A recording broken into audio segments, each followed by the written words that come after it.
What can you do to fight that corruption and bring in the truth? Corruption is rampant in a number of areas, in customs, in procurement, in public works, in rice distribution.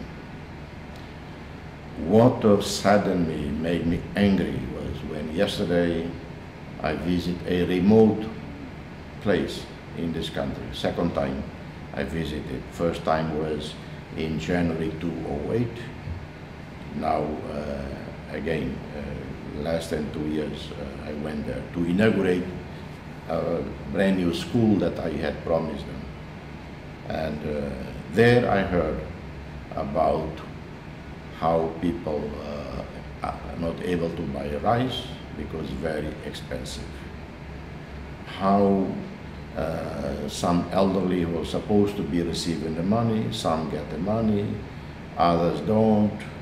The officials of the Ministry of Social Solidarity lose their names, or after they walk several hours, they arrive at the payment center, show their ID, and they are told, sorry, it's not good. This ID is not good. There were stories of, and these are not just allegations, because it did happen, of one of the civil servants in the Ministry of Social Solidarity extracting $5 for every 20 that they are supposed to pay to this elderly. In the process, he collected he pocketed $17,000. He was not alone. There was collusion of several people there. Of course, I'm not blaming the Prime Minister, blaming the Minister. They are angry, like me.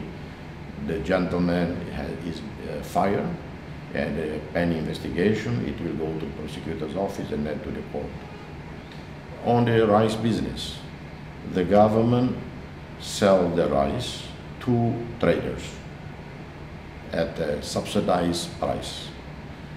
The furthest away from Delhi, it's supposed to be cheaper, precise to benefit the people in the. So if you tell the government, I'm going to sell it in Ilioma, then you pay less to the government, so that you take it to Ilioma, which is one of the remotest, furthest away from Delhi.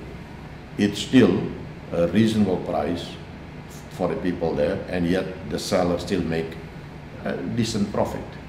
But what happened is they get bags and bags and bags of tons of rice for Ilioma, and the people in the ministry didn't even bother to wonder. Ilioma has only 2,000 people or whatever, I don't remember the name. Do they need 2,000 bags of rice? Everybody will have constipation there for so much rice eating. And it happened a few other places. And those brilliant people in the Ministry of Trade and Industry and Tourism, just sign off bags and bags of rice to these places. Without thinking. Or they did think, collusion with the guys, and this is what happened. And my point is, there has been malpractice, there has been corruption at the Ministry of Commerce and Tourism in charge of transaction of the rice. Again, I emphasize, I'm not blaming the government as such, the ministers. Much of the mismanagement and corruption is done by well-entrenched civil servants, and again I say, not all, small group. Maybe no more than 10% of these people in the different ministries who are involved in corruption. It couldn't be 100%, because if it would be 100%, there will be no money for anyone, because everybody's stealing. And normally, in most countries here and elsewhere, it's not 100% who steal, it's not 50%, it's about 10% or even less who get really fat. Yesterday, I spoke out on this issue and I urged the Prime Minister to stop the rice distribution until they investigate and set up a new system that is 100% full proof, corruption proof. That they must also investigate much more seriously the problems of the mismanagement of the payments to the elderly. Both programs are good, are very important. These are for poor people. And they must continue, they must expand.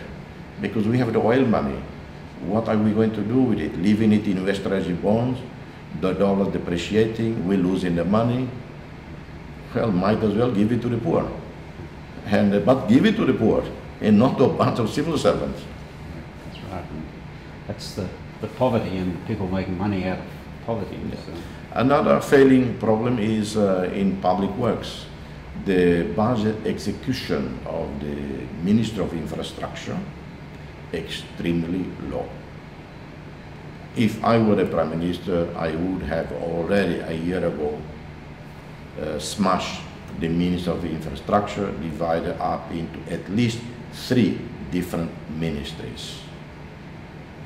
It's a huge ministry led by one minister, obviously with 2 or 3 secretaries of state. But when you are deputy minister, when you're secretary of state, you're afraid to make decisions. And particularly when the minister himself is afraid of making decisions. So what is the budget execution?